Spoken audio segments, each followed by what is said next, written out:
Good afternoon, morning, evening, whatever time you're watching this. This is Coach's Notes for Milestone CrossFit for the first week in June. What we're looking at is Memorial Day Monday to the 5th of June. So excited Memorial Day Monday. We're going to do Murph as a gym. It's going to be great. I put Murph in so people can see the scaling options in there. I would like to also give people the option to do partner Murph, team Murph if they want to do it in fours, half Murph if they just want to do half a Murph, partitioned, unpartitioned, weight vest, no weight vest.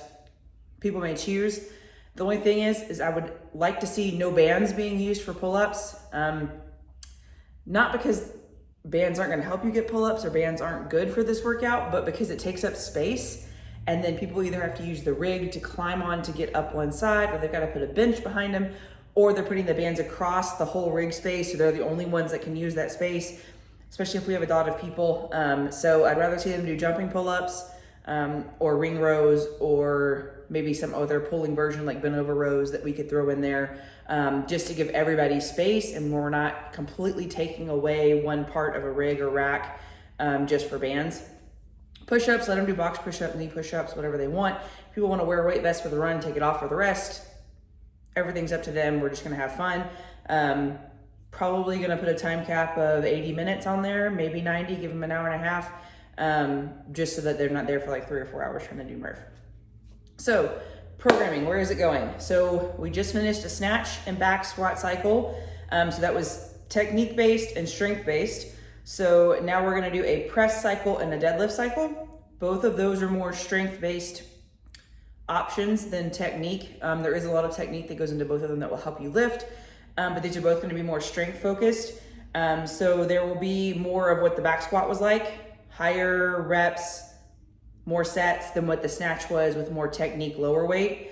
So what we're gonna do is we're gonna do a bunch of tempo work. We're not gonna start that this week, we're gonna start it the next week. I will explain next week kind of what those tempo words look like so that you and the gym can read them. But we're missing the press cycle this week because of Murph. So our presses will start next Monday on the 7th of June, and then the deadlifts will start this week. So we'll get an extra week of deadlift cycle in this time than we do the presses, which is totally fine. So Tuesday, so people are gonna come do Murph or they're not gonna work out at all, whatever, their choice. Tuesday, we've got a workout and some accessories. So we've got 3 rounds every 3 minutes. You're doing a 15 cal row for the guys or 12 cal row for the girls, and then 7 double press with a 2-minute cutoff. So that means they need to do that row and 7 devil's press within 2 minutes. If 2 minutes hits, everybody stops and you rest for a minute and then you start the next one. So stimulus here is kind of a go, go, go, hammer the row, hammer the devil press, and get a longer rest time. Recover within that rest time, breathing, body posture, and then hammer it again. Only 3 rounds. Then we're gonna do some accessory work. We're gonna do 3 rounds of 10 dead bugs and 10 upright rows. So if you haven't seen a dead bug before, this is kind of like core stability work and a little bit of body control. So we're gonna start on our backs. Thighs will come up to a 90-degree angle. Legs, knees at a 90-degree angle. Arms, boop, 90 degrees. Everything is up here with opposite arm and leg. We're gonna reach out into the hollow position and come back. Out into that hollow position and come back. Goal is to keep our back tight on the floor, and for these not to drift. So I don't want to do this and have both legs drift down or my arms drift.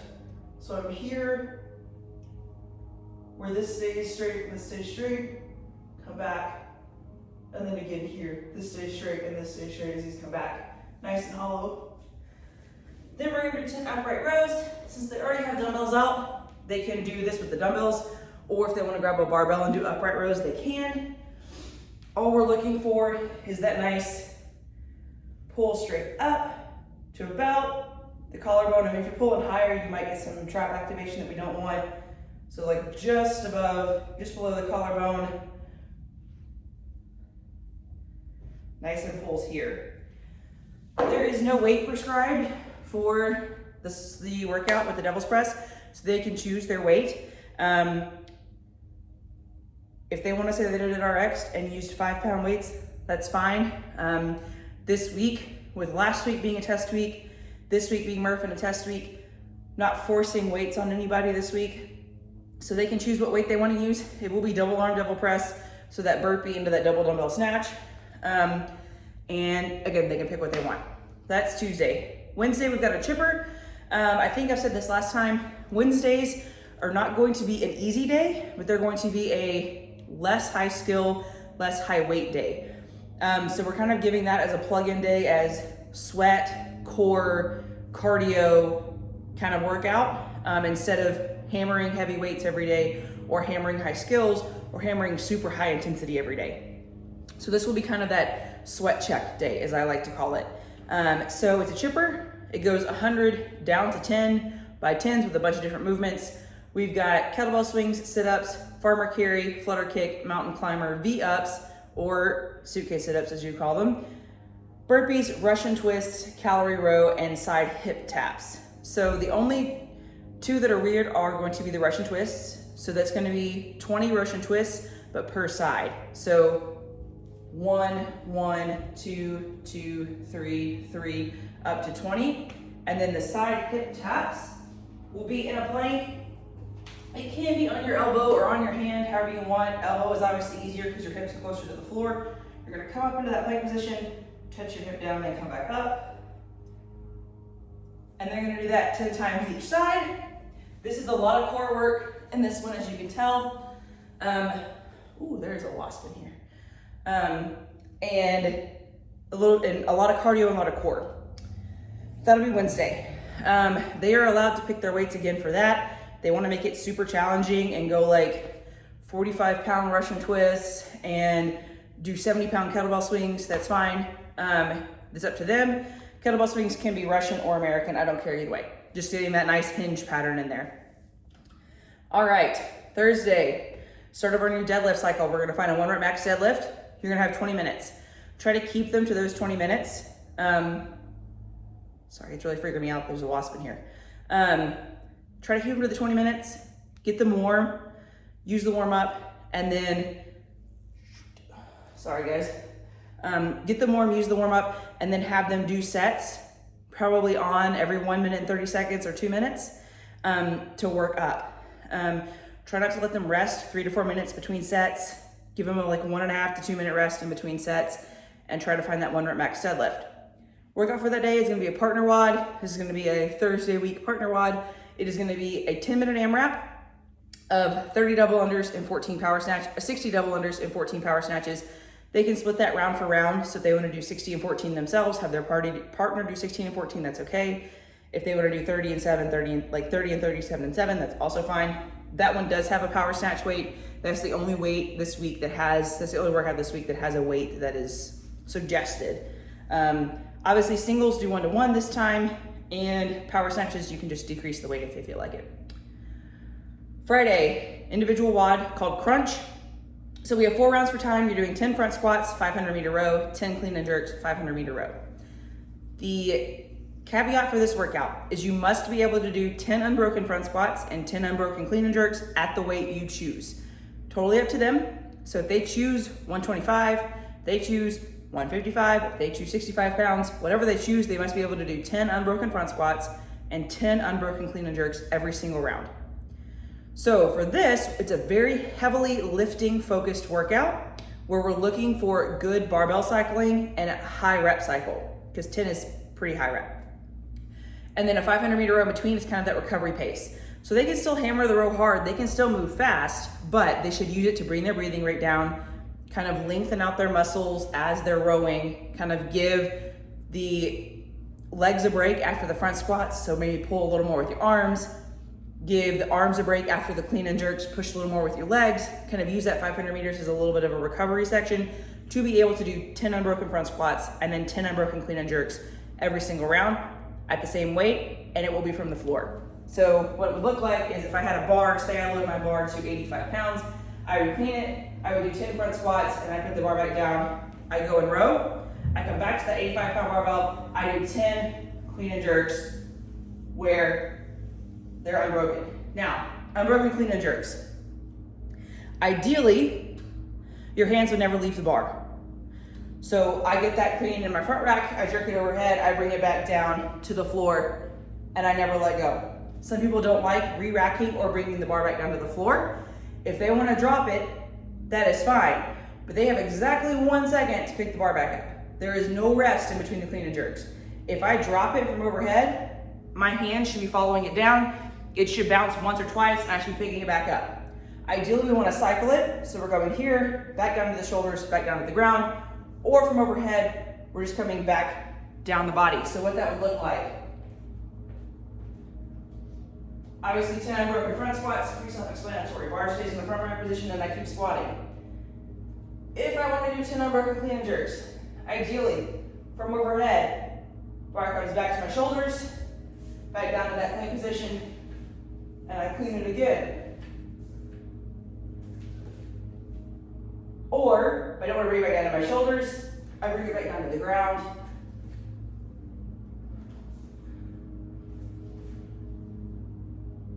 So, we're working on barbell cycling and unbroken reps. So that's the goal for Friday. After that, 4 round for time, we have an accessory workout called Bicep Blaster. It's one of my favorites that I like to throw into class. Frequently, members don't have a lot of pull strength, which is a lot of times why we have trouble with pull-ups, is because either we focus too much on our biceps, we focus too much on the back, and we never get that good pull. Or we have good pull to here, and we never have good pull here. And part of that is due to weak biceps, weak triceps, and then weak lats. So this one is gonna work on bicep strength. So what you're gonna do, it's 1 time through. You're gonna do 10 hammer curls, so thumbs to the sky as I do curls. On my 10th rep, I go isometric at 90 degrees and I walk all the way down the gym floor. And when I get to the end of the gym floor, I'm gonna do 10 bicep curls, palms up. On the 10th rep, I stop. I can either hold here or I can turn isometric, hands up, that's fine, and I walk back down the floor, so I walk. Then I'm gonna do 10 cross-body curls. So I'm curling to the opposite side. And again, I'm doing 10 each side. When I get to that 10th rep, bring them back isometric, and I walk down the floor. Last thing we're gonna do is palms down curls. So I'm curling this way with my palms facing this, with my back of my hands facing the sky, palms facing the floor. When I get to 10, I can turn here, or I can leave my hands here, and I walk back down the floor, and that's it. So essentially, it's time under tension, right? I'm doing 10 curls, holding my biceps under tension. 10 curls, holding my biceps under tension. 10 each arm curls, holding my biceps under tension. 10 curls, holding my biceps under tension. So the idea is to kind of get that time under tension and the bicep strength. Tell people to go light.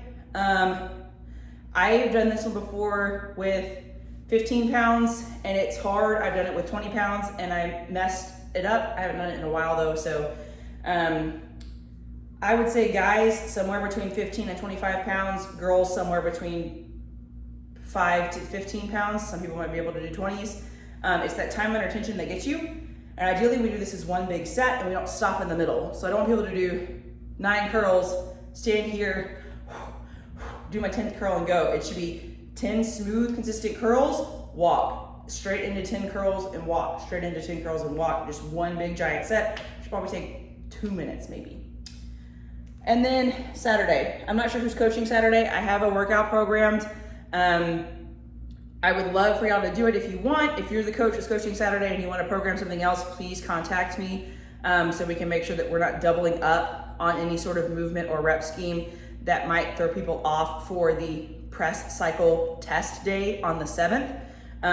So what we're looking at for Saturday's workout is the sled push shuttles that we didn't get to do a couple months ago because of the rain, which it never actually rained, so we probably should have just done them anyway. But essentially it's 10 rounds of a sled push out and back. You can do them in the parking lot, on the concrete, on the street. Probably wouldn't do them in the gym because the sled's not gonna move well. They get to pick their weight. Only caveat for that workout is each round has to be the same time. So their 70-meter sprint, if it takes them 30 seconds the first time and then 45 seconds the second time, they didn't rest long enough. or they need to drop the weight down. So the goal is to do 10 rounds sprinting at the same weight, at the same time intervals, resting long enough to have that same sprint effort. So if you've got 5 or 6 people in class, then you're probably gonna get enough rest time by the time it comes back around to the next person for them to sprint anyway. But if they don't feel rested, have someone else go and skip them. Just the goal would be same time each round, plus or minus, I would say 2 seconds. So if it goes 30, 32, 30, 32, 30, 32, that's fine. If it goes 29, 30, 31, 29, 31, 31, 30, like that's fine as well. But we're not looking for anything like more than 2 seconds on time apart because we want that nice sprint. If people try to cut the rest short, they're like, oh, I only need a minute rest. Or I'm gonna sprint, I'm gonna catch my breath, it takes 30 seconds to catch my breath and I'm gonna go again. It's not the point of this workout. The energy system that we're testing and that we're pushing and training in this one is an energy system that is used up in about 10 to 30 seconds, 10 seconds to 50 seconds, 59 seconds. But you also need 2 to 5 minutes to recover to build that energy system back up in your body. So we have 3 energy systems. We have something that's 10-second sprints, something that's about a minute, and then something that's longer than that. But each of those take longer to recover. If I'm doing a 1 rep max lift, I don't want to do my 90%, rest a minute and do 100%. I want to rest about 2 to 3 minutes and then do 100% again. Just like on these deadlift cycles, rest about 1.5 to 2 minutes in between those 1 rep max lifts.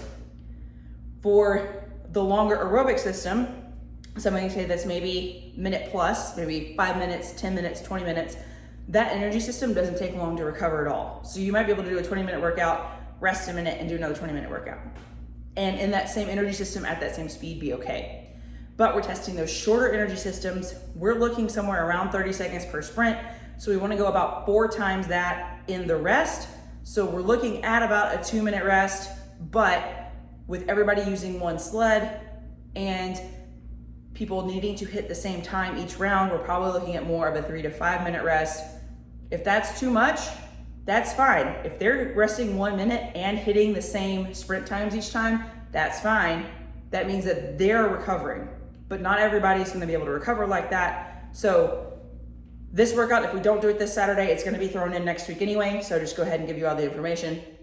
But we just wanna make sure that we're getting them rest because they need to be able to recover their energy system in their body, which takes about a 1 to 4, 1 to 6 ratio time. So we want them to rest about 3 minutes if we can and try to keep those sprint shorts in the same time. So that's next week. It's exciting. We have Murph and then 1 test day. And the next week we'll have our press cycle test day and then we'll hit those press and deadlift cycles. With it being hotter outside, I'm gonna try to keep the actual work that we're doing under 35 minutes. So the longer workouts will probably be about 30, 35 minutes. Shorter workouts will be super short because I realized that when I did the workout with the class this Friday, working at that heavy weight and that high of a heart rate and that high of a intensity for 40 minutes was a lot with the heat. And so I'm gonna try to dial it back just a little bit. That doesn't mean program is changing. That doesn't mean it's easier. That doesn't mean it's light. It's just a little bit different in how I'm gonna program to try to keep us from being at a high heart rate, high body temperature in the heat for a long amount of time. If you have any questions, let me know. With the deadlift and press, should be a little bit easier to teach clients and get them to do it correctly. I know some people with the snatches, wanted heavier weight so they could feel it, or they went heavier than they should have because they thought they could do it. And I mean, I looked at those scores and there are a lot of people who were trying to snatch 90% of their 1 rep max every single week when I said use 50% or use 60%, and their snatch did not increase. And so if they realize that as an athlete, they might be a little bit easier to coach this time. So have a good week, keep the energy high. We're gonna have fun on Murph tomorrow.